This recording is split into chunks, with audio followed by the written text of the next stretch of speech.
My girlfriend decided to steal money from me on Valentine's Day. Opie, a 27-year-old man, and Jen, a 25-year-old woman, had a beginning that seemed almost cinematic. Their chance encounter occurred in high school when Jen was stranded at prom, a moment that would forever change both of their lives. In that sudden, fateful meeting, the spark was undeniable. They discovered a shared passion for cars that transcended the ordinary. In the midst of the pomp and circumstance of prom, Jen's predicament created an opportunity for an immediate connection. As they exchanged hesitant smiles and earnest conversations, it was as if fate itself had orchestrated this reunion. Over the years that followed, their bond grew stronger. What started as an unexpected spark during a chaotic night blossomed into a deep and supportive relationship. Their shared love for cars became the foundation of many conversations and adventures. Together, they explored local auto shows, talked for hours about engine modifications and dream builds, and even spent weekends under the hood of vintage vehicles. Their mutual interests gave them a unique way to communicate, bridging the gap between teenage infatuation and the reality of adulthood. When the time came for college, the challenges of a long-distance relationship tested their commitment. Despite the physical separation, they found solace and connection in online gaming sessions, spending nights immersed in digital worlds where distance melted away. The screens between them blurred into the background as they focused on each other, preserving the intimacy of their bond even when miles apart. Every visit was treasured.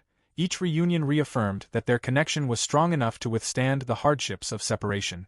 After graduation, the couple faced a new chapter in life. Opie, along with his best friend Jake, took a bold leap into entrepreneurship by starting a tech consulting business. The early days were rough, filled with uncertain prospects and sleepless nights, but Jen was there every step of the way, offering unwavering support and encouragement. Her belief in their venture bolstered Opie's determination, and gradually, their business began to thrive despite the struggles of the initial phases. In parallel, Jen was carving out a successful career in marketing. Her own professional journey was marked by perseverance and growth, and the couple's shared successes only deepened their connection. For a time, everything seemed perfect. They celebrated small victories and looked forward to a promising future together, a future built on mutual trust, shared dreams, and joint achievements. Yet, amidst this idyllic life, an undercurrent of tension quietly emerged. The equilibrium of their world began to shift when Jake, Opie's best friend and business partner, met Kate, a 26-year-old woman with a presence that disrupted the established order. Kate's arrival in Jake's life introduced an unforeseen element of betrayal and humiliation into an otherwise seamless tapestry of relationship. Jake's growing interest in Kate was subtle at first, a casual friendship that soon evolved into flirtatious banter. With each passing day, the dynamics between the trio shifted imperceptibly, but with a slow and steady intensity. Opie noticed small changes. The way Jake's eyes lit up when he spoke about Kate, the subtle deflections in conversation when Kate was mentioned, and the increasing frequency of private texts and calls. Even though Jen and Opie had forged a life built on trust and hard-won achievements, this new connection cast a long, dark shadow over everything they had built together. The situation became increasingly tense and humiliating for Opie. His best friend, a man he trusted implicitly, was now treading dangerous ground. The betrayal was not overtly explosive but was insidiously damaging. Opie felt a deep sense of humiliation as he realized that the personal and professional realms he had nurtured were now infiltrated by a betrayal he could never have anticipated. The trust that had been painstakingly built between him and Jen was now at risk. An unspeakable tension loomed, threatening to unravel the very fabric of their lives. The complexity of the relationships intensified the emotional burden. Jen, who had been a steadfast partner through the ups and downs of distance and professional struggles, now faced the reality that someone so close to Opie might be betraying that trust. The humiliation was profound, an awareness that the foundation of her supportive relationship was compromised by a betrayal that was personal and professional. It was a bitter irony that the same qualities which had once united them, the passion, the dedication, and the loyalty, now seemed to magnify the betrayal lurking just beyond their grasp. In this charged atmosphere, every interaction became a reminder of the potential treachery. Opie's confidence wavered as he questioned not only the integrity of his friendship with Jake, but also the security of his own relationship with Jen. The pain of betrayal mingled with humiliation, forming an almost unbearable tension that loomed over each day. Though nothing explicit had occurred between Jake and Kate, the mere presence of this disruptive force was enough to ignite a painful internal conflict, one in which loyalty was questioned, and the sacred trust between friends and partners was callously undermined. As Opie grappled with this internal torment, He was forced to confront the unsettling possibility that the bonds he had relied upon for so long were not as unbreakable as he had believed. The shadow of betrayal stretched ominously across every aspect of his life. The situation demanded a reckoning, a painful, unavoidable confrontation with the reality that sometimes, even the closest of relationships can harbor the seeds of betrayal. In that moment, the perfect facade they had carefully constructed began to crumble, exposing raw emotions of hurt, distrust, and humiliation that would redefine their futures forever. Kate, Jake's girlfriend, had a presence that was impossible to ignore. From the moment she entered their lives, she brought with her an unrelenting obsession with social media, networking, and what she called personal branding. To her, life wasn't about genuine connections or shared passions. It was about appearances, influence, and curating the perfect image for the world to admire. At first, Opie thought nothing of it. He and Jen had spent years together, enduring long distances, building their careers side by side, and staying grounded in the things they loved: cars, gaming, and nights spent together lost in their own little world. But Kate had a way of making people feel like they weren't enough, like they were living small, forgettable lives. She set her sights on Jen almost immediately. "You have so much potential," Kate would say, voice dripping with false encouragement. "You're smart, beautiful, and in marketing. You should be running the scene, not wasting time on this. The life Jen and Opie had built together. Their inside jokes, their late-night gaming marathons, their weekends at bike meet. To Kate, it was all beneath someone with ambition. And the worst part? Jen started to believe her. It began subtly. Jen started following all of Kate's social media pages, absorbing her influencer-like posts filled with carefully posed pictures, motivational quotes, and high-end events. Then came the changes in her wardrobe. Gone were Opie's oversized band shirts, the ones she had always worn with pride, replaced by Kate's Instagram model aesthetic: form-fitting dresses, designer handbags, expensive heels. At first, Opie tried to laugh it off. "Are you auditioning for a fashion magazine?" he teased one night when she stepped out of their bedroom in an outfit that looked like it belonged at a red carpet event rather than their usual dinner spot. She rolled her eyes.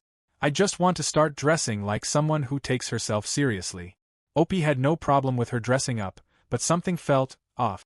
Jen wasn't just changing her clothes. She was shedding pieces of her old self, their shared self, as if it were something to be ashamed of. Then, she started canceling their weekly gaming nights, trading them for networking events with Kate. Their once inseparable weekends at bike meets turned into excuses. "I can't," she'd say, barely looking up from her phone. "Kate got us into this exclusive event. It's a great opportunity for me." Opportunity for what? Opie wanted to ask. But the answer was clear. An opportunity to be someone new, someone who wasn't tied down to a guy who loved motorcycles and video games. Then came the comments. The subtle digs that cut deeper than any outright insult. "I feel like I've been holding myself back," she admitted one night as they sat on the couch, Opie scrolling through gaming forums while she tapped away on her phone. "Like, I've been stuck in the same place for years." "What do you mean?"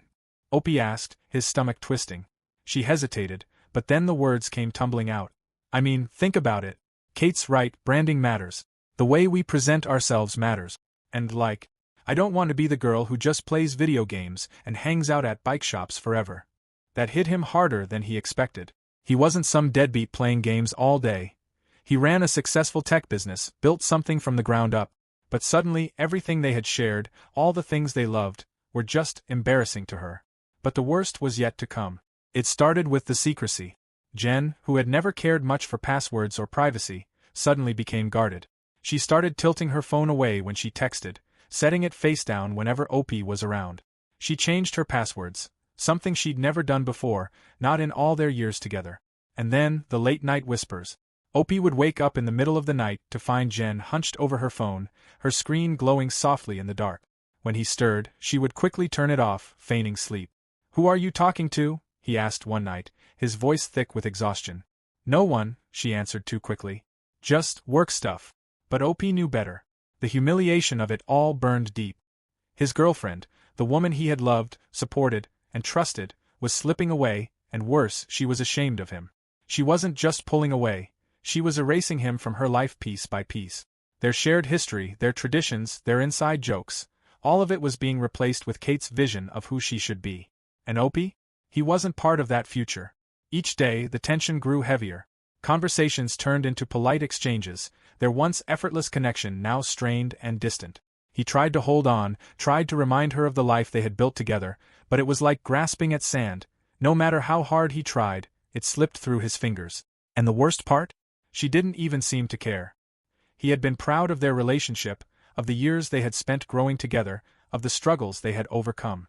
But now, as he watched Jen disappear into a world he didn't belong to, he realized the harsh truth.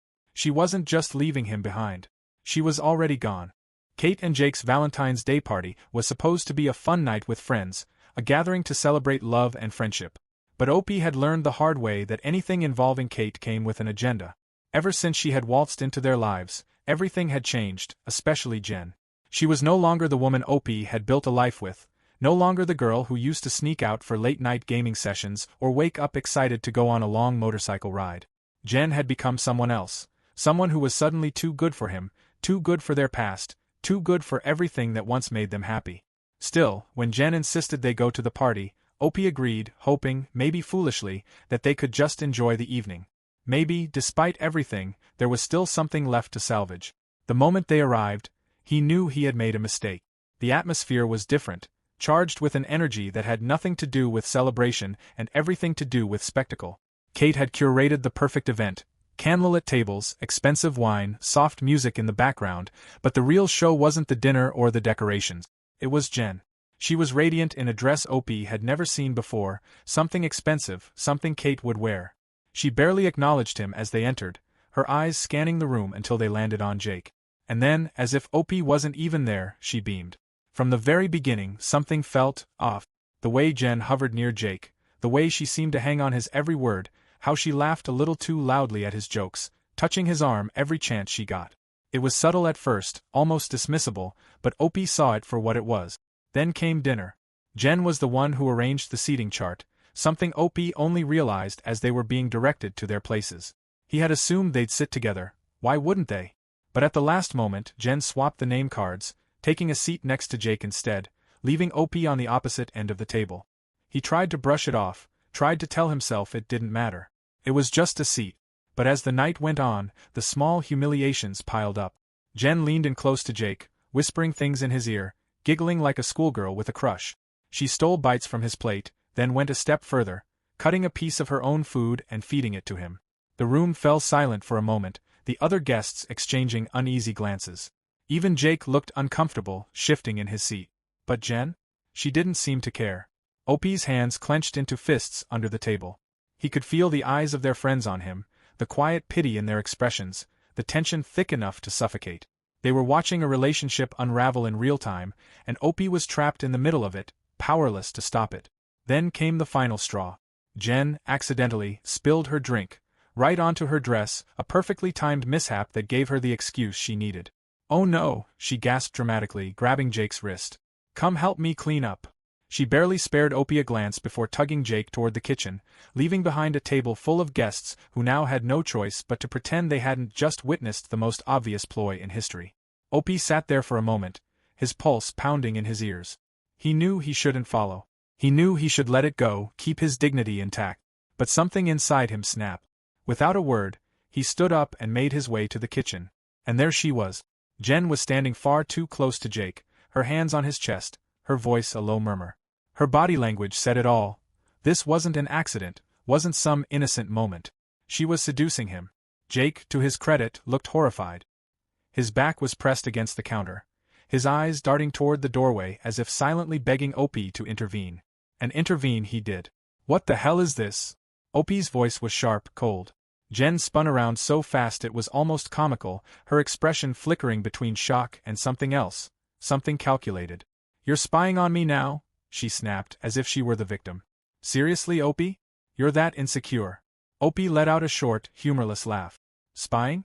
Are you kidding me? I walked into a room in the house of my supposed friends and caught my girlfriend throwing herself at my best friend. And you want to talk about me being the problem?" Jake took a step away from Jen, shaking his head. "Opie, man, But Opie wasn't listening. He was watching Jen, watching the way she suddenly shifted gears, her anger morphing into something desperate. "This is ridiculous," she said, her voice rising. "You're blowing this out of proportion. It was nothing. God, you're always so controlling." Controlling. That was the word that did it. The word that turned everything inside Opie ice cold. He had been patient. He had ignored the late-night texts, the sudden changes, the humiliation she put him through, hoping, stupidly, that things would go back to the way they were. But now? Now she was blaming him for catching her in the act. He didn't say another word. He just turned and walked out. Behind him, he could hear Jen's voice, her footsteps quickening as she chased after him, calling his name, her tone frantic. But he didn't stop. He didn't turn around. He just walked. Out of the house. Out of her grasp. Out of the life she had already decided she no longer wanted him in. Opie packed his bags that same night and left without looking back. The weight in his chest wasn't just heartbreak. It was humiliation, betrayal, the realization that the woman he had loved for years had unraveled everything they had built, right in front of him. Jen had chosen her new world, and Opie refused to be a part of it.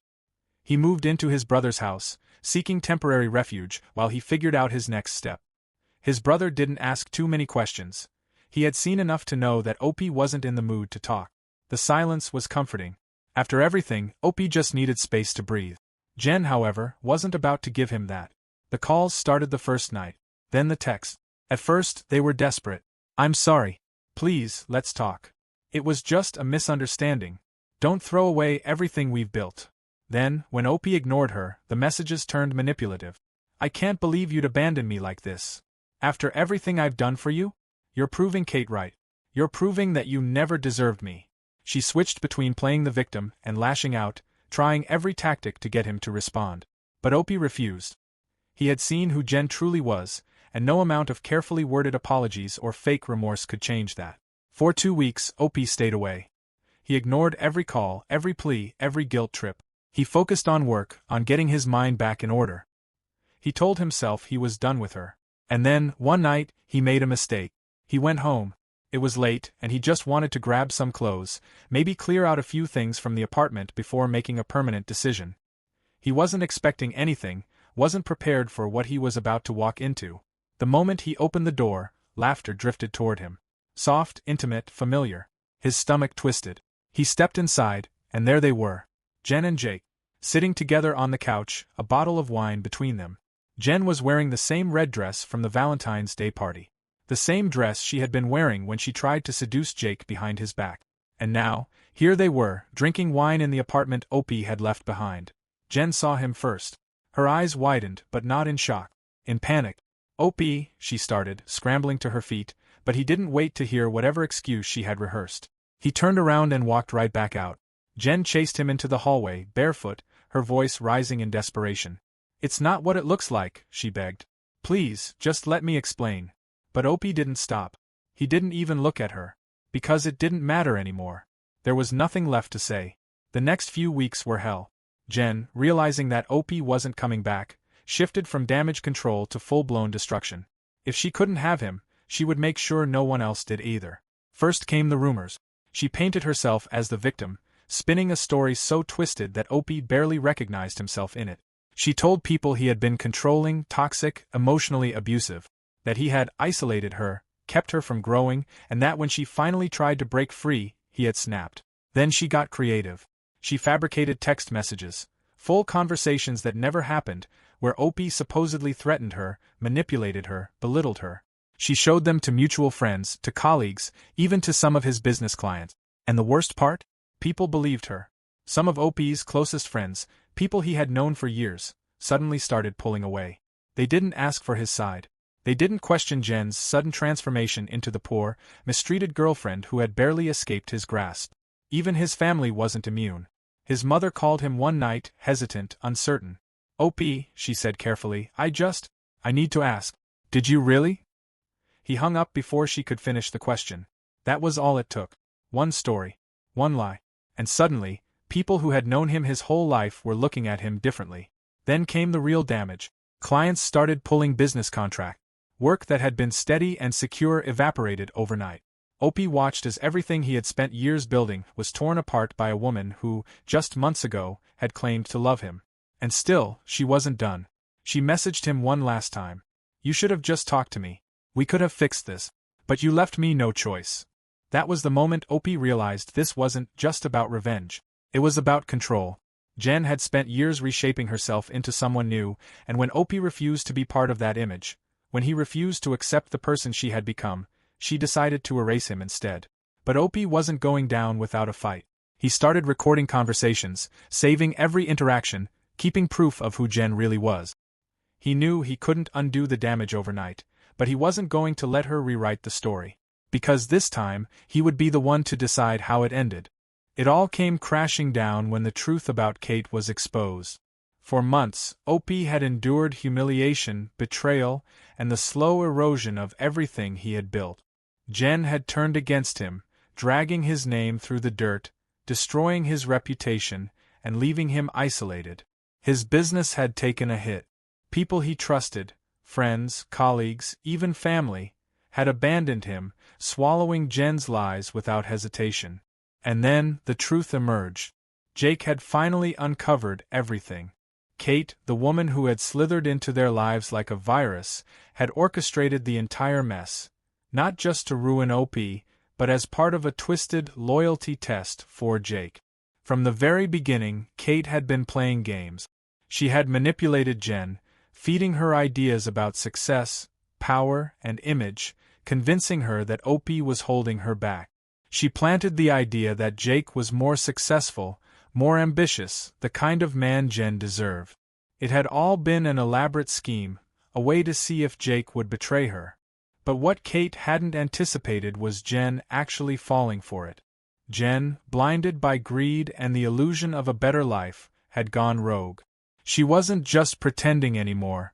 She had genuinely convinced herself that Jake was the answer to everything she thought she lacked.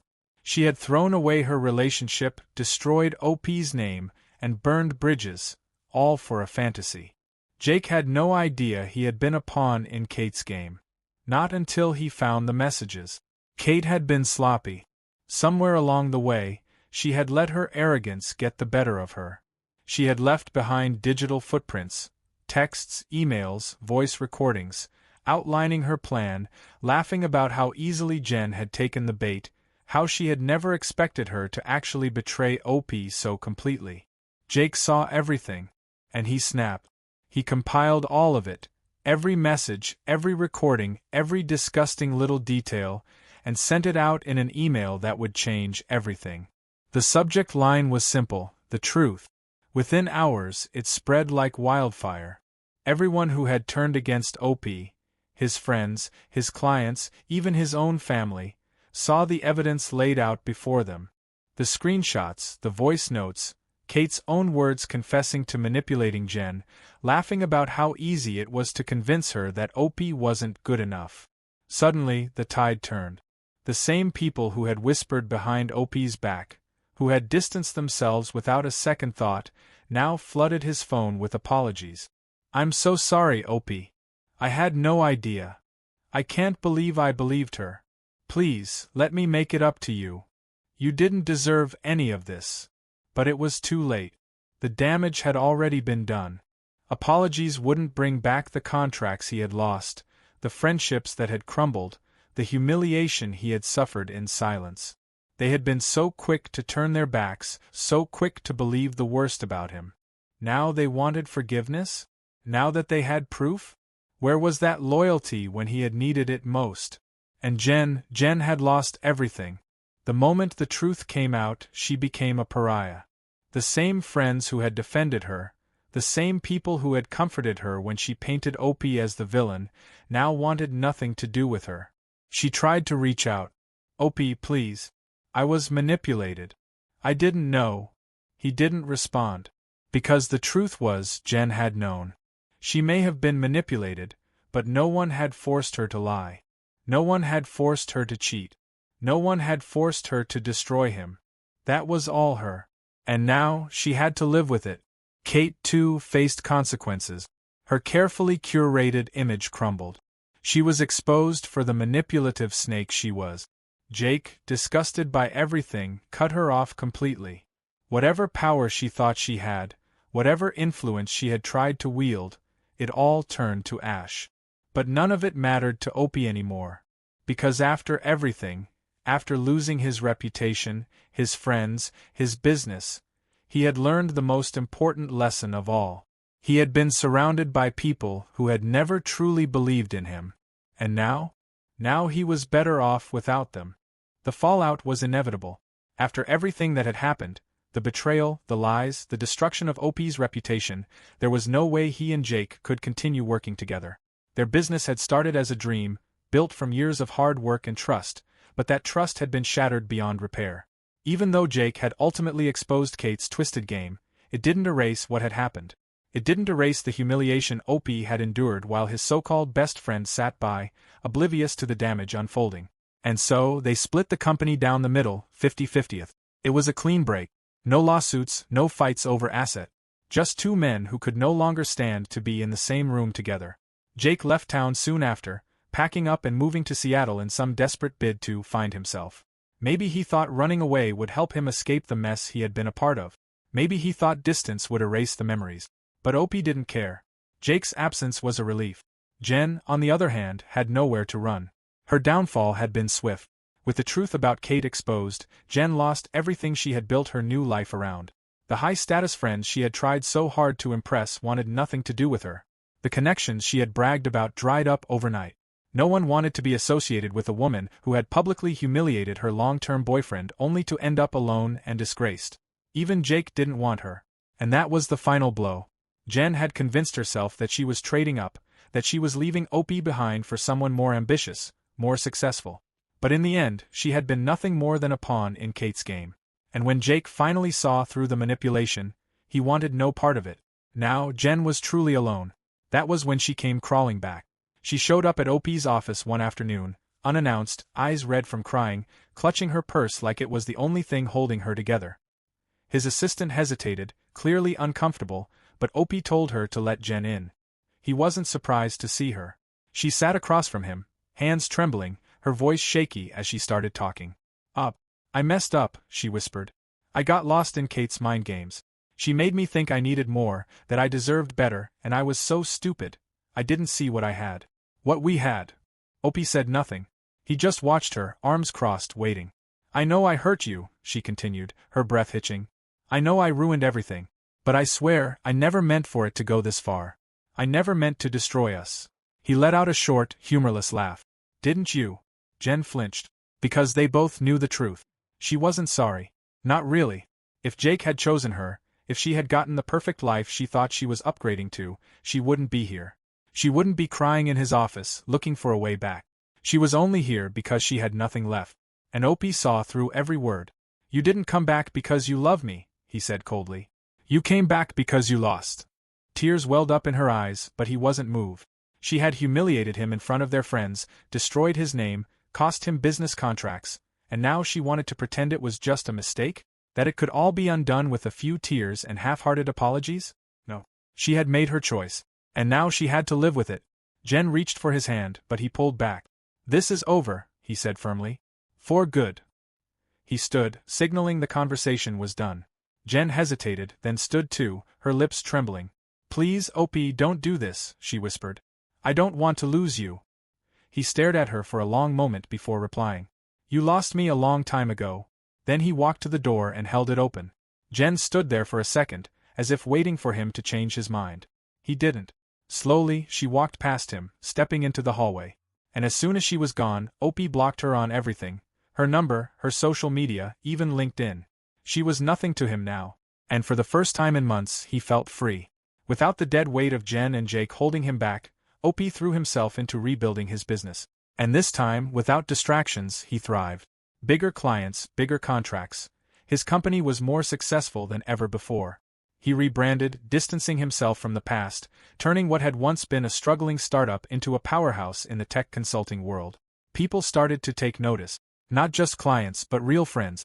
People who had never abandoned him, who had seen through the lies, who had been there even when things got ugly.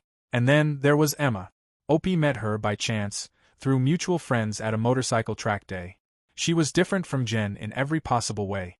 Where Jen had pretended to love motorcycles for the aesthetic, Emma actually rode. She knew bikes inside and out, could break down an engine and put it back together without batting an eye. She didn't care about social media, didn't chase clout, she lived for the ride, for the adrenaline, for the freedom that came with it. She was real. And OP, for the first time in a long time, felt like he had met someone who actually understood him. They started going to track days together, spending weekends working on their bikes, swapping stories over late-night beers. It wasn't forced. It wasn't about status or appearances. It was just easy. And Opie realized something. He had wasted years with Jen, trying to hold on to something that had been slipping away for a long time. Now, he had something better. Not just a new relationship, but a new life. A life that was his own. Jen had thrown away a 10-year relationship for a social media fantasy, and ended up with nothing.